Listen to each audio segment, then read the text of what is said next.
going on, everyone? What's going on? Hey, What's Internet. going on? What's happening? How's everyone doing? Internet. You doing good? You're back. And yes, Some people are doing great You're out right. there. Just incredible. it's not Thursday, so most people are thinking that this is not Thursday, it is Friday. So you are tuned into the right place. But For our audience, not a difference. They're fine. No, yeah, every day is no, Friday. definitely not. TGI, it's every For day, sure. right? For sure. That's how I live my life. Definitely when you're tuning in with us, but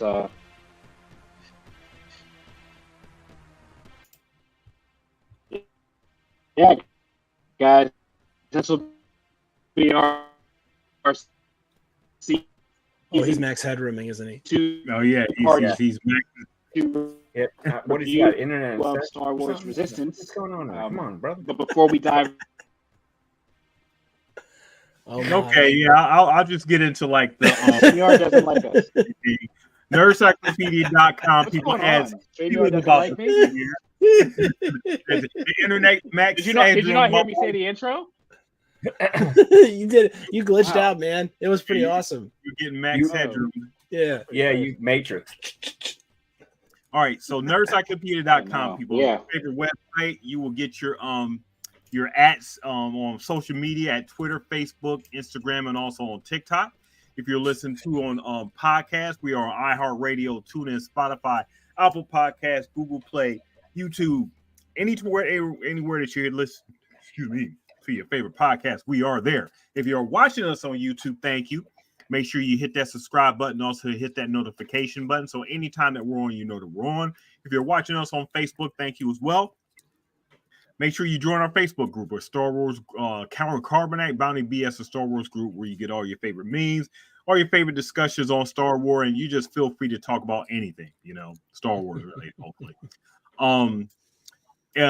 Leave us an email too. We're nerds at nerdcyclopedia.com. I can't talk today. Nerds at nerdcyclopedia.com. We love getting your feedback and give it right back to you. So make sure you drop us that line email. All right. Well said. Looks like I'm not glitching anymore, so. All right, he's back. back. Yeah. He's back. Bro, I don't know what's going on, but yeah, we're good. So I think Disney's after me, for my controversial reaction. So Man, Who why knows? would Disney? I mean, how would they do that, right? Disney doesn't own, the internet that hard. They're not the Not Swift- yet. nah, Yeah, they're not don't. scouring that. They're not Yeah. scouring for me that hard. No, I haven't done anything yet. So Yeah. yeah. Why- Yeah. Why would I? Why would they want me, little old me, right? Everything they do is great, like the show. Yeah. I'm He sure gives money to Disney Can I- every year. That's right. So 10 out much. of 10. This is a 10 out of 10. Oh. Everything's Didn't sound fine. good. No, everything's fine. Don't worry about it. But yeah, I mean, to be honest, I honestly don't have any even a reaction for this set. Is it better? Yeah, I think it's better. Whoa. Nothing at all. Into this, Yeah, We but have- my initial reaction is decent. yeah, I mean, we got to give an honest, Carl Weathers just passed today. Yeah. Great Carl Weathers. He died 76 years old, I believe. Everybody knew him from Apollo Creed, from the Rocky series and everything. Such a great actor. More recent stuff, of course, The Mandalorian and everything. Mando, Mando. Yep. So, I tried to give him a little a nod with my screen name, but I guess it got missed. Mando. So no, you that was a slam dunk, Ken. You went off the backboard with that one. But Yeah, that was, condolences to his family, we're gonna miss him, and I'm definitely gonna miss. I mean, he didn't have a super great career after Rocky, but he was making a comeback Ooh. there.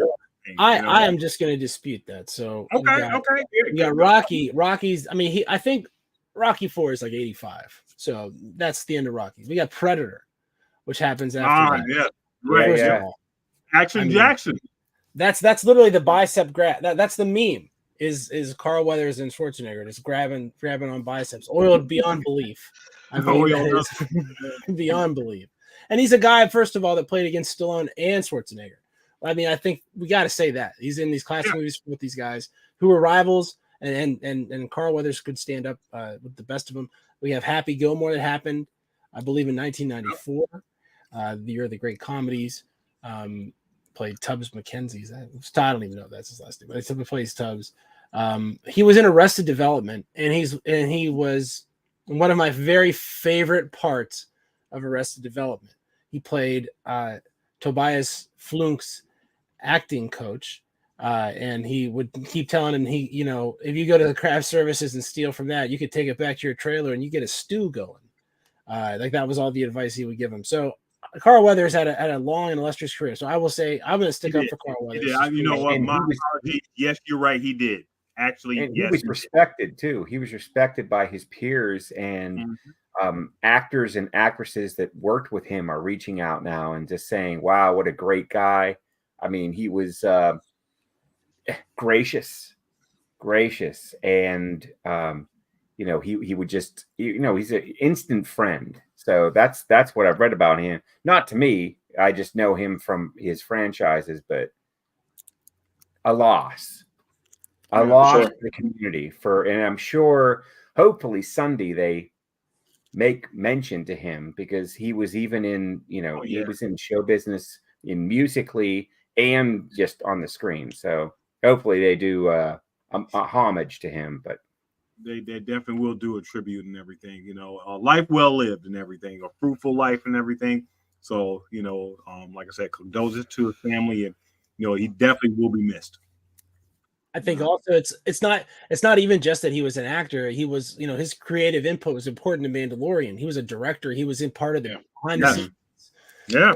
And his character was so instrumental in the journey for Mando about, the journey that we would have maybe have envisioned for Boba Fett. This is like an A1 thing. It's totally. grief for grief. You know what I mean? How they'll have to handle that next in the movie now. Hopefully, if he was in that, they got some scenes in the can. It's just a real shame to lose someone like this that's so, been so good in so many things for, longer than I've been on the planet, and I'm not young. I'm not. So, man, it's a blow. Definitely will be. Yeah, but I guess leading into this, bro, like I said, this show isn't for me. Was it cool? It was decent. Yeah, it wasn't like, when I say my review, like I'm just like, it's just a blah show to me. It's not bad. I'm not saying it's crap. It's not saying it's like a 5 out of 10. It was good. I was happy with the kind of like a little bit of Sith lore and the artifact stuff. So there was some good content in there, and we discussed it in the chat. Just a little side questy stuff, the fueling and stuff, starting to lose me a little bit. We were doing over under, right? And I think that it's one of those things. I was like, I guess we can put half of the first one, half of that one, so maybe like one total episode with 2 halves. But they really teetered along like some of the side quest stuff, and I was just like, you're losing me a little bit. But that last episode, I thought about the whole mother episode and her mom and stuff, that kind of really brought it full-fledged. And I know Ken's big in, as far as when he talks about the story of it being family, that really brought it home to the true meaning of Star Wars. So overall, like I said, it was decent, but it's just not everything that I would want in the series. I agree completely. What I liked a lot about this set was we got some Jedi reference. We got that. Yeah, finally, we got that. So we're starting to get to the point where we can now connect things. I enjoyed that the relic episode. And the idea that they haven't mentioned yet, but Kylo Ren is sending these very specific stormtroopers out to get a hold of these relics, and you kind of get the idea that they don't really know what they're in for. You get the idea that they are sort of like bamboozled, like they think this is just a fact-seeking mission. They don't really know what they're up against, and they meet this what was her name? Mimi. Yeah. Wanderer. Yeah, the one, and they are definitely outmatched, for sure against this sort of Indiana Jones protecting the the relics. I see these episodes as team building. So we're not getting a lot of like explosive content, and I get it, T Mitch. I get you're not like knocked your socks off, but you get an idea where these folks kind of fit in, the whole sort of like hero team, and I see how that's starting to develop. And I did really like the idea that Doza sort of got a lot of backstory. We need to see more of that, and I hope we see more of that. But the idea that now we met his wife, we now know that there's more going on than we're just seeing with the Colossus and everything. So, I mean, I thought it was a good set of episodes. I watched it a couple times, and I dug it. The whole flicks thing, digging to the core. I mean, that had a whole Avatar thing, like we're not supposed to like mess with nature and blah blah blah, and it's gonna like get us in the end, and the dragons. And I will say, put me on record, Kaz was super annoying in this set. Yeah, too much. 100% agree. We will put this on record. Okay, put it on record. Do what you got to do. Do a meme of me saying Kaz was annoying. Sure, a little bit too much. Scale it back, Filoni. Dial it back, and maybe we'll get back on track. But I like that. Dial it back, and we'll get back on track. So I like Ken being real today. That's what I got. It's a special set of episodes that can bring Ken down to earth. It really is, and I appreciate that about this Resistance season 2. This is filler that I enjoyed, I think, and maybe that's just like the Flicks episode. I might have just been in the right mood when I watched that thing, because I think Jim Rash is pretty funny, and the idea of these dragons just coming up and being like, "What's up?" You know what I mean? And then you going away, like it was just funny to me. I don't know, and so I enjoyed that. I also enjoyed like marking the entrance of the fuel mechanism into the Star Wars universe right around 2018. With coaxium and this whole fuel mining thing, and it's one of those things that's obvious when you think about it. They should have a mechanism for fuel, but in the Legend series, they're always just going like, we can just go all the way across the galaxy and like just do whatever. So I like this introduction. I think it's an improvement over the Legend series. I hope nobody plots my death over that. I hope I survive the night. As far as the Rendezvous Point episode was the best of this batch for sure. I think, meeting the other Doza was really interesting. She's a great character, and it's good to know that she survived the massacre of the Resistance to, being ill prepared and caught on the back foot by, the First Order here. Tam's whole story, I don't care anymore. I really just, she's too far gone for me. But maybe maybe she'll do some sort of big gesture. She'll be back. And Ken, I think you said it best. Getting a little Indiana Jones in Star Wars is always fine, and we know why. It's because George Lucas created them both. They should go together like peas and carrots. Yep. That was a fun episode. The death trap thing is always neat. They put him in one of those. They called it the rotor, I think, at Kennywood back in the day. This is like an actual thing, which I rode a lot. That's like the number 1 carnival ride. You ride that like the UFO, right? And you're stuck to the walls. Yeah. They have one in Idlewild still, I think. Presently, they have one this summer, and they used to have it at the fair. They'd bring around to Marshall County and do it, the high school parking lot or whatever. So some of it looked kind of fun, but fun stuff. The Sepia twins were there. They're the same. Everything's just one color. I don't know. That design is weird to me. They look like they're made of wood because they look like they have wood grain, like their hair is wood grain and stuff. So I think that's pretty cool. The engineer was actually an interesting episode. You kind of knew, you kind of knew there was going to be some subterfuge, and I thought that paid off pretty well. Niku to me, whatever. I'm gonna take it or leave it at this point, and maybe that's kind of maybe that's kind of where our dissatisfaction is that some of the characters are repetitive and really like we're stuck in this episode 8 era, right? Where we know all of this insanely important action is going on somewhere else, like at the next hyperspace jump, right? They jump away and then they get tracked. So all that crazy stuff is going on at that jump. And these guys are just kind of in like a sub, I just want them to get to the action. You know what I mean? I want to see how they show up, or I want like that refugee ship, right? What's a really logical place for them to go is the Colossus. We could see those guys and find out what happens next in the whole, Resistance story to fill in the gaps between the left turn of episode 8 and the right turn of episode 9. I'd like to say they go in different directions. So to me,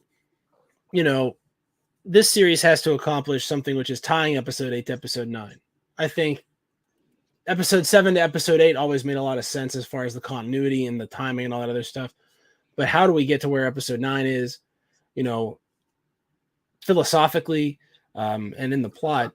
I want to see that. So that's what I'm hoping they'll do now that we're sort of coming to the end of the fuel shortage, the fuel crunch, right? Thing, which was episode 8's main plot point. Yeah. These batch episodes were, definitely, just okay and everything. Hitch was touching on the one episode where she was, we ended up finding out she was like part of the First Order and stuff, was kind of interesting. But I think we find that watching these Filoni, animated stuff, they do a lot of repeat. The beats are being repeated over and over. He hits on like some of the same points he addressed in maybe, the Clone Wars, Bad Batch, Rebels and stuff. And we're seeing like some of the same like story beats and stuff. I don't know whether it's the fault of it just being, I guess, I don't want to say dumbed down to like, a kid's show, but it's elements of a good, a good adult show, I would say, even though it's not, set for that, if you take away a lot of those elements, because they could be exploring like a lot more. The Relic episode, like, Ken was saying, was, pretty decent. And so we got to see, get some Sith and, Jedi stuff. And of course, Kaz doesn't believe in any of that, so that's still like a myth to all these people and everything, the whole Jedi thing, even though this galaxy was saved by them how many times now? They have a really short like historical memory in this universe, right? It's like they can go back like 25 years. That's it. Nobody can remember it, and that's weird because there are like beings that in different species. Like Chewbacca's 250 years old. You know what I mean? Like he's not fit. They're not young. You have Yoda who's been around for 1,000 years, and you would imagine there's a species that are kind of in that range where they're like 300 years old before they die. So that's always struck me as a weird thing where it's like, oh, we can't even remember all the good things the Jedi did. Well, shouldn't there be a really sizable population that's going to be like, I remember that stuff? Like, I mean, you really think about like the stuff in like real life that we remember and have experienced and all that stuff, and like you said, the memories of some of these characters are just so short with stuff that happened so far back in the past. When it's only been like 25-year time span and everything. I mean, that's not really that long, The tougher part though is everybody knows that the tougher part that like ties us into what you're saying though is like everybody knows about the legend of Luke Skywalker, including like Poe Dameron, right? So for Kaz to not know, or like he's never been told that from his father, who works in the Senate, that's like a plot. That's the cover up. That's the cover up. It has to be. He's talked to Luke's sister. Like he's met her. He's met her physically. Like she's been in the same. Like so, he has to know some of that stuff. I'm saying, and at this point, they know their brother and sister, so you would have to then know, like, like if you bumped into the Japanese ex-prime minister in the airport or something, you look up the stuff about them, right? Like you would read about, like, you'd be like, I better know some stuff, so I can describe which one this is, and you figure he would have Star Wars. How about the ace, Ruckland? Right. I saw his tattoos, and they were Imperial. He had Imperial tattoos on his arms. So we've got characters that have seen the past. They've been involved, and now they are trying to evolve themselves and move on, or not repeat what they saw already happen. So there's some characters that I think they better develop, or I mean, there could be some big. We might be looking at this at the end of season 2, like what I understand why they canceled this, because they didn't go into these characters as they should have. But I did feel like this, especially the episode where we did meet, Doza's wife, Tara's mother. I mean, I that felt Star Wars to me. That felt like, the old school stuff. That droids flying starships, droids helping out, that sort of like picking up the pieces when everything is falling apart. I mean, that's Star Wars to me. Yeah, definitely. It definitely related and everything. And as far as like, what Hitch was saying, Tam stuff, you sort of get tired of her, I guess just her bullishness and everything. It's like, shouldn't she realize the First Order is bad? Like, you know what I'm saying? Like, I mean, after you blow up a bunch of planets, are you, again, we don't know where she's coming from. How about her so-called friend and everything? The blonde, the white-haired guy, I forget his name and everything. They should have went as far as, I don't care, I'm gonna go ahead and just shoot, instead of being all hesitant and everything. Instead of you get both of them being hesitant in the situation, and Doza's wife is saying that, okay, well, it may be some hope for you yet or whatever.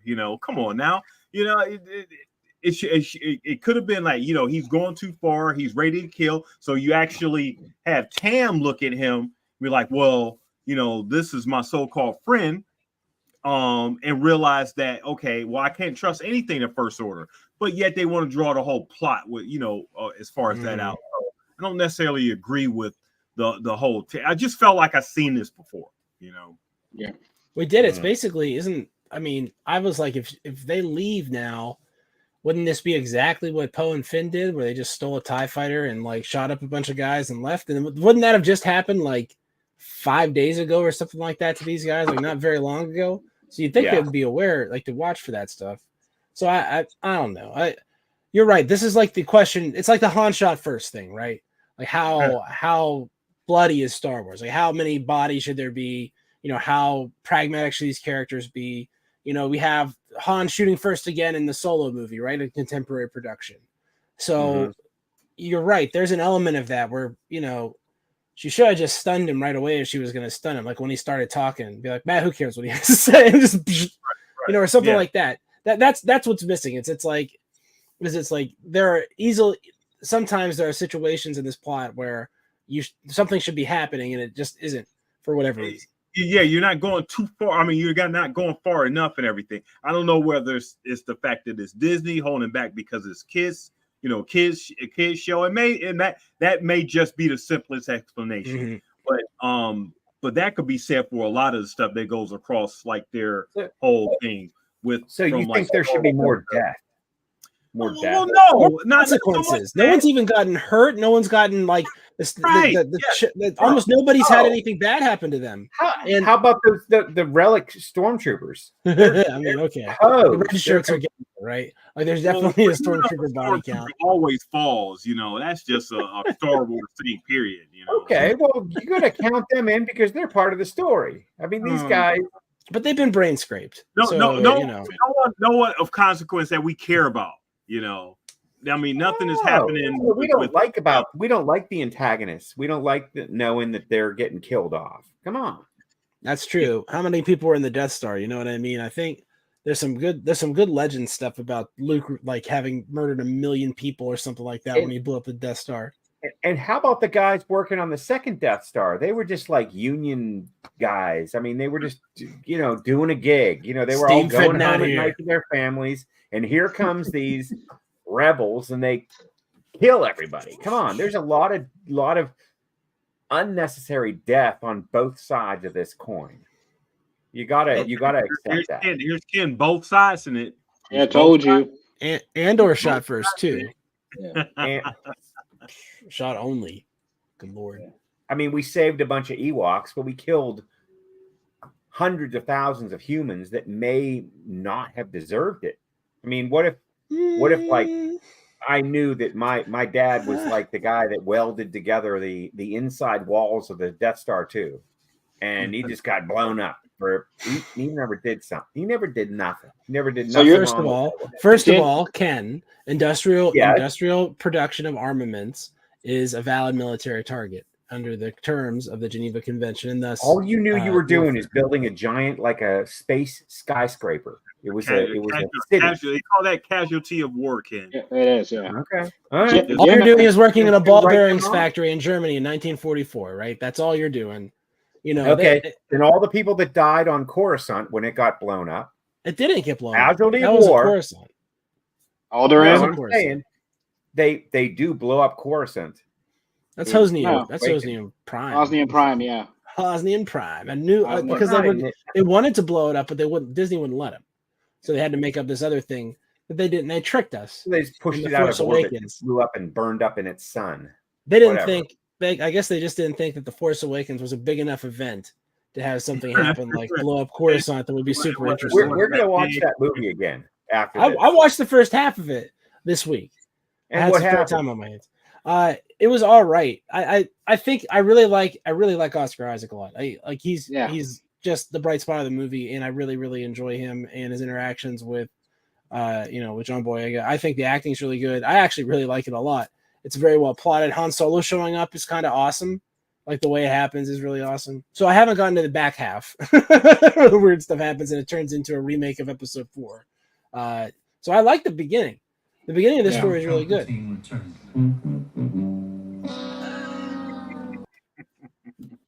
Cute.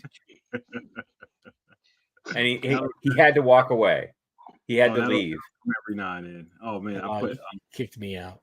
I kicked you out accidentally. That's all right. I'm not allowed to say stuff like that.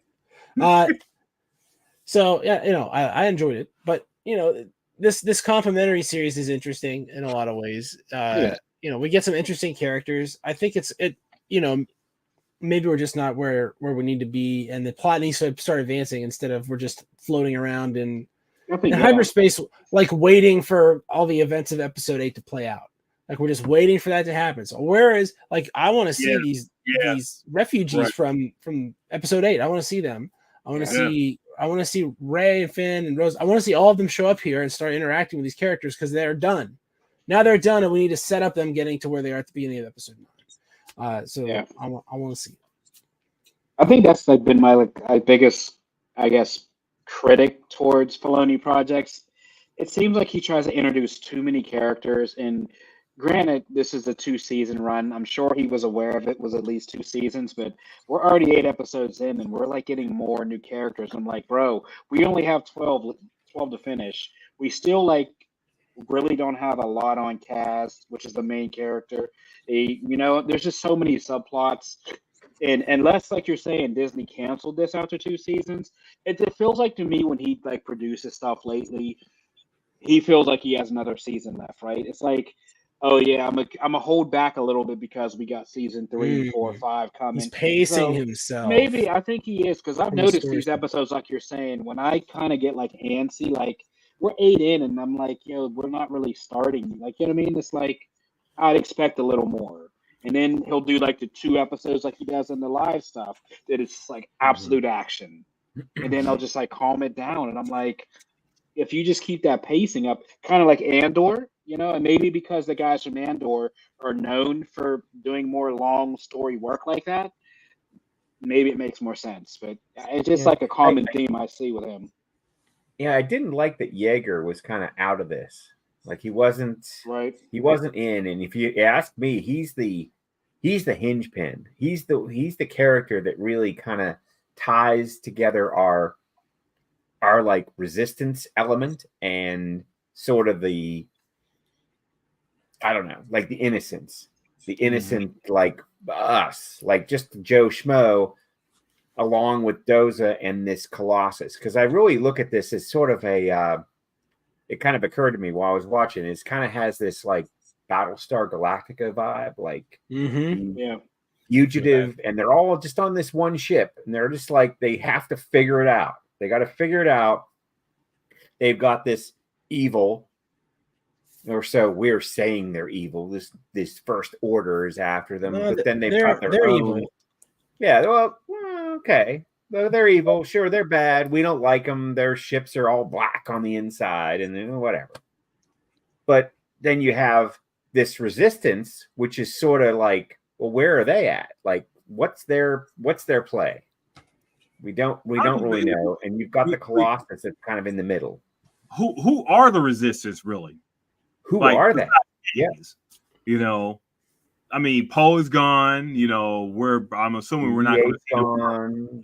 We don't see him anymore. Yeah. Right.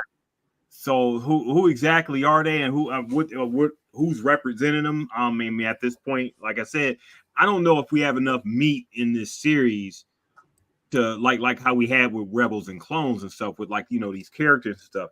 Kaz, like Ken said, is where they could have been like going forward with his like, you know, development, more maturity and everything. He's stepping backwards, you know, with the with annoyance and stuff. You know, he's stepping a little backwards in his development. I was a little bit disappointed in that. I could do probably all his lines. Oh! You know, everything that he had in the whole thing. They could have paid me half the money. Oh my goodness, yeah. And let's talk about Niku real quick. So I recently finished The Phantom Menace, and I know we're all fans of Jar Jar, and we're all fans of that character that's sort of like that one character that George always had in there that was like sort of like what a misfit. Like, why are they there? But then they do these extraordinary things. They have this exceptional talent. And Niku was kind of like exposed a little bit because he was blinded by, I don't know what it was. What did he have with what was his, what do you think his feelings were for the engineer? Did he enjoy the idea that there was another being that was interested in the ship, the engineering part of it, the fixing part of it? Or do you think there was something, let's say the word romantic between them? Because it was interesting that his character changed. And I know we would put him in the Jar Jar Binks bucket as far as characters go. If we had to put every character in Star Wars into a specific bucket, we had heroes, we had villains, and we had, I don't know, space weirdos, bungling experts. Because Rastafari, wow. You know, whatever, like, you know, just they were there for bungling experts. So, you know, I kind of got the feeling that was what maybe Filoni was trying to do, is like give us a Jar Jar Binks type character, because rewatching The Phantom Menace for 500 times, whatever, I see Jar Jar as being, he accomplished things. He did things, although clumsy, but he got things done. Negotiating, he did things well in battle. And you have to say, if he wasn't there, things would have gone a lot differently for Queen Amidala. You cringe your teeth all you want, but if you take that character out, there'd be a lot less story. If you take Nico out, that's a tough one to say there, man. Get out! I'm done. That's crazy. I don't even know if I can. I can't stay silent anymore. You're wrong. You're wrong. They could have left him there in Gungan City and moved along with their lives, and nothing would have been different except they wouldn't have stepped in that crap. They wouldn't have stepped in poop on Tatooine. That's it. Everything else would have been exactly the same in that movie. Voodoo? Yeah. The Voodoo. I don't know. You know, to me, Jar Jar Binks is the example of an unnecessary character. Niku isn't that, because he's the engineer and he fixes stuff. I think there was a bond of, you know, Niku just likes making friends and he's lonely. I was trying to figure out if they were the same species but I couldn't tell. I don't think so. I think there are some subtle differences, so they're not. No, his uncle was on Jabba's sail barge. He ran a laser cannon on Jabba's sail barge. He was the one that shot at Leia the first time. That was his uncle. He's a whatever Weequay, whatever that species is. That's what Nico is. But his uncle Nictu Barada. What's the third one? What's the third name? Come on. This Island Earth. We know where George got these names from.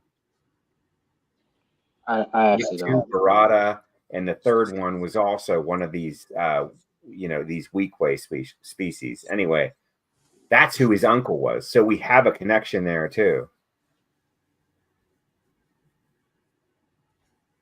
Niku, like, I don't know. To me, he's very naive, and they just let him be in charge of some big important stuff without checking to see if he's being taken advantage of. Like, you would think that, I mean, Yeager at least, and Captain Dozer are in there. I mean, they got to be in their 40s and 50s at this point.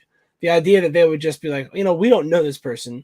Let's let them just have access to all our systems without checking up to make sure that the work's being done right, or telling Niku to be like, hey, check for if they tried to disable or put a back door in. Just like make sure they don't do that. Like it just doesn't. That was egregious. It makes them as like I could not right now, like if I was in a raft in the middle of the Pacific Ocean, right, and I got picked up by the USS Halsey or something like that, some missile destroyer. I couldn't just waltz in and be like, you know what? Why don't I take a look at the turbine room? Like they'd just be like, get out of here. They'd be like, no way. Like you're not going down there. Kaz said, okay, you will trust me, with her and everything. Didn't we just go through this with him with the pirate last season? And him and trust. I'm like, okay, why are they doing this all over again? And don't they know? So trust issues, right? Kaz trust element, judgment is suspect, but the story writers wants to put him through the same, cycle and stuff again and everything. So that was a little frustrating. I was like, didn't we just go through this with him? And trusting folks that he really don't know. I don't know. I mean, he just did that hunting. He was just leading the hunt. And he was developing, and now he just seems like everything. He's the squadron. Like he's like got a wing in the squadron that he's running. You know what I mean? Like he's a great pilot. He's a great pilot. He's good. Yeah, he's very good. And we kind of had suspect feelings about Anakin at first because Anakin was brought on as sort of this prodigy. And does he really have skills? Or is he? Maybe he's not. Maybe he's not what they thought. But there's a clear difference though, because Anakin had the midichlorian count, so that's where the clear difference. That's right. Okay, he had a test out. He was already like the whatever, like the LeBron James type. He had the skill factor at a young age, so he was identified. That he was going to be something. He was going to be something, but what? Nobody knew. Well, and he was like a number one overall pick, right? He was like he was like an 8-year-old child that won a pod race. I mean, you had to know this guy was something. Like that's not Broom Boy wasn't doing this on what Canto Bite? Broom Boy wasn't doing that on Canto Bite. Broom Boy. Broomy. No. He did figure some stuff out, and he did fly the Fireball pretty successfully. I mean, he has things in his wheelhouse that he does well, but he's also pretty damn annoying. But so was Anakin. Anakin was pretty annoying. It's pretty annoying that we're not going to see Poe again. I'm assuming we're not going to see Poe again for the rest of the series and stuff. And that's with no in universe explanation. Well, I know meta, why he's not in, but for I guess casuals watching this show or whatever, where's Poe at? Where is Leia at? Where are all these people at? And are we just not getting any explanation in show just to cover our butts for what was happening in the movies? We just we have like we're sort of going along at the same parallel thing with like the movies and stuff. Okay, well the assumption is you're watching the movies and everything, so this is sort of like the complement to that. And think about the events in the news from episode 8, right? Like just the news stories, right? So this It's like this just in, and we just crashed a ship through hyperspace into this enormous, dreadnought, right? That never happened before. Right. Look at it. It's insane. Look at it. It's crazy looking. It blew up all this stuff. Also, we have a bulletin. Supreme Leader Snoke is super dead. He's very dead. Destroyed during that said explosion per new Supreme Leader Kylo Ren, right? Oh, bulletin. Luke Skywalker has returned from the unknown regions to delay the First Order and allow the resistance to these guys need to be updated on all this stuff that happened. Right. And we have characters that are now again available after the escape from the Glass Cat planet, the Salt Cat, the Salt planet. They do seem oblivious to the bigger picture, which is strange. Like they don't, like we talked about, they don't know about what had happened. They don't know about the Skywalker relevance, the family. They don't know about any of that. That's not even talked about. They don't mention those words, which is a little odd. I mean, are they isolated in the fact of, okay, are they isolated where they're not getting any of this information from anywhere? Their last bit of information was from a Skywalker, right? And they know that because in the canon universe, Leia was forced out of the Senate because everyone found out Darth Vader was her dad. So that everybody knows that about her. And again, they're in communication with her. So, you would expect her to come back and explain to them that, because the Colossus is probably a useful spot for them to hole up now and hide from, the First Order, which has, I feel like I have to mention this again, murdered trillions of civilians on Hosnian Prime and the other planets in the Hosnian system. And Phasma said that the Colossus was an important refueling station for Leia Organa. She said that specifically, and she's ready to execute anyone that fails to bring that back to the First Order. So that's an important nugget right there. Like, where is she at this point? She's on some dreadnought somewhere, floating around. She should be on the Falcon, right? She should be on the Millennium Falcon, because isn't that where they all ran to at the end of that movie? They saved all the survivors and are on the Falcon somewhere. Yeah, so the Millennium Falcon should be showing up in this, and I agree with DP, right? I don't think that's going to happen. Like I just don't, I think that's what should happen for this series to be the best it can be, but I don't think it will, and I don't think that, and I think it's interesting that the whole point of this show is to do what the Clone Wars did, which is to make the Clone Wars three-dimensional, tie everything together, and undo probably the biggest mistake of Lucas not actually putting more of the Clone Wars in the original or the prequel trilogy, right? That might be the biggest mistake of the prequel. So it undoes that, and that's what we're looking to see here. And for that to happen, whether they couldn't get the clearance or they weren't allowed to use the characters or the characters are already doing something else or whatever, I don't have a lot of faith that they're going to show up here. So the thing that I need to happen to really make this like a really top tier series, I do doubt that it will happen. Yeah. I don't think it's going to end well for anyone, huh? It shouldn't, right? I mean, I don't know. Most of them should make it. Well, there is that. Then they come back in and they're part of the coalition that goes to Exegol, right? Where they can. So that would make sense. So I see a pathway to having this little prologue to episode 8, and then an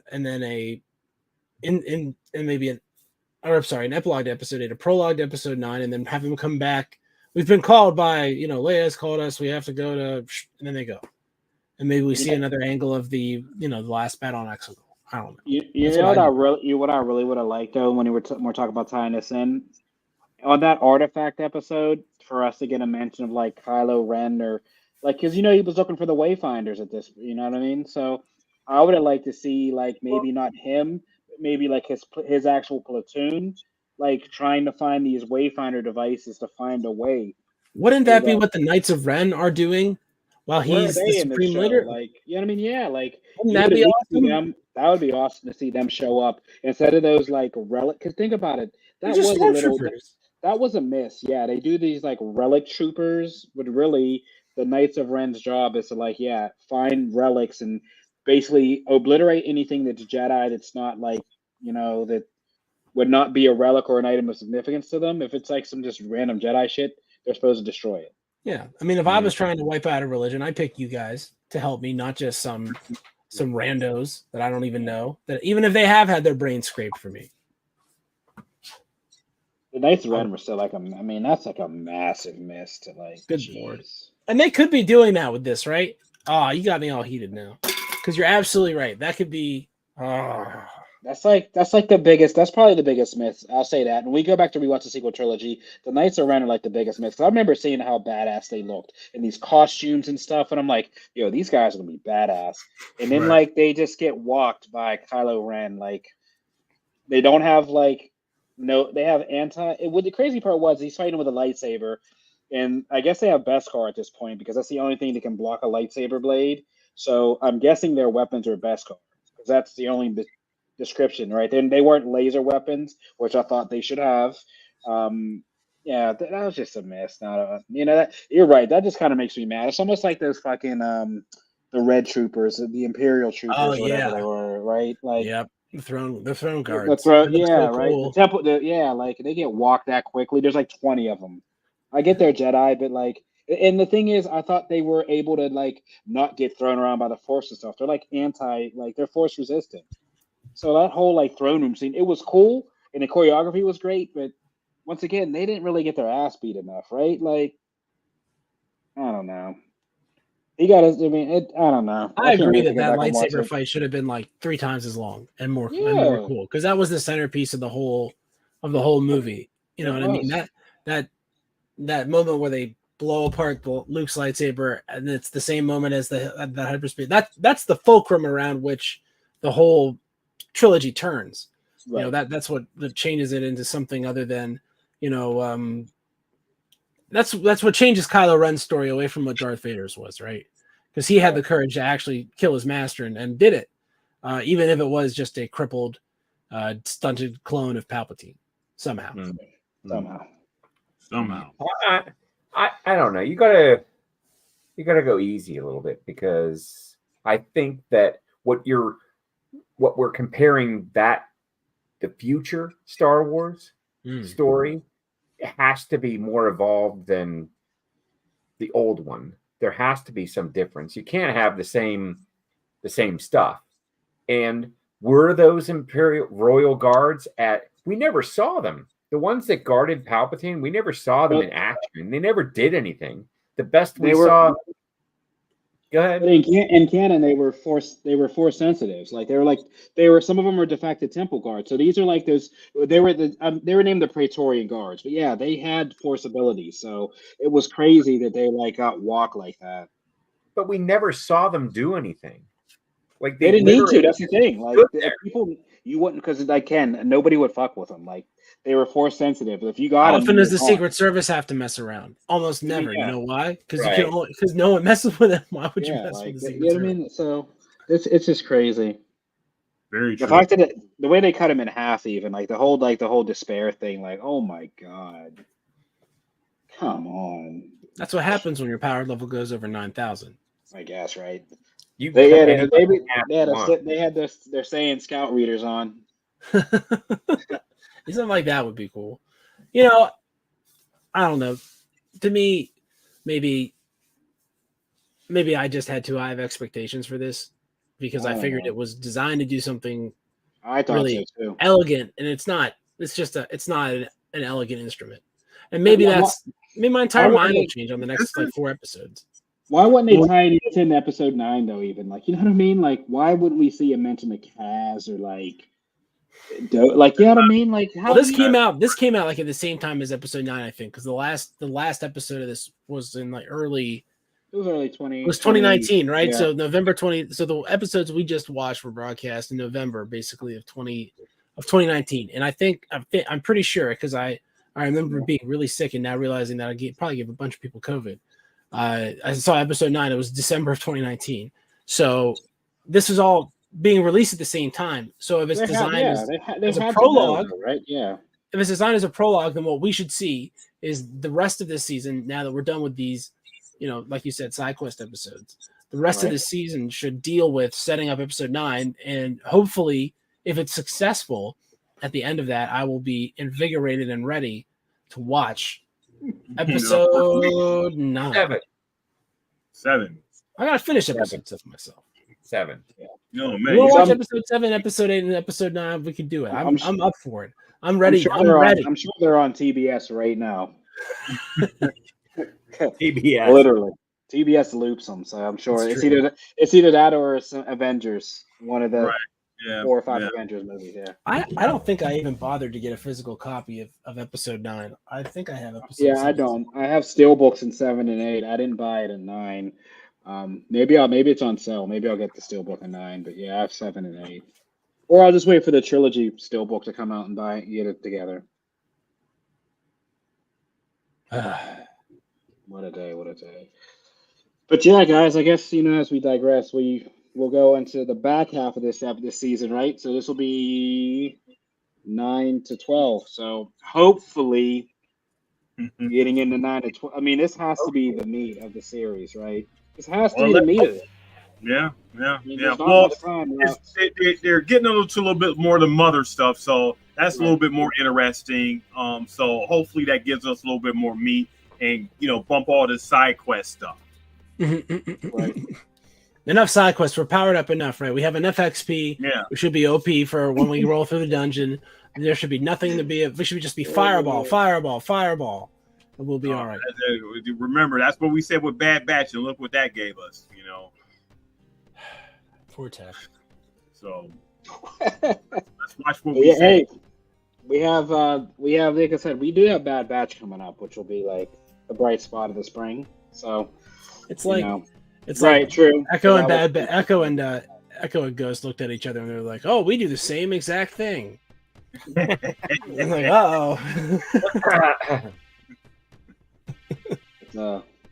So guys, another great episode, and I'm glad everybody stuck with us on this Friday evening or weekend eve. But yeah, guys, hope everybody has a good weekend. There's a lot on. There's the Pro Bowl games, Grammys, and like I said, Star Wars looping on TBS. So watch it.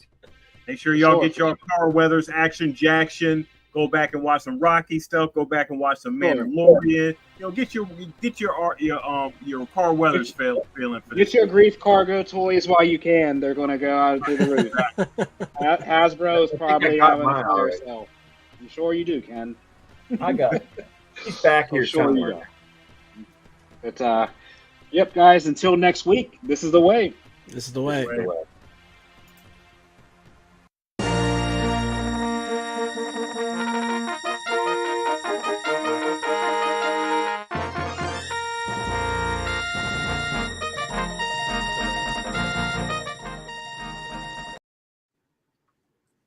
All right. Good episode.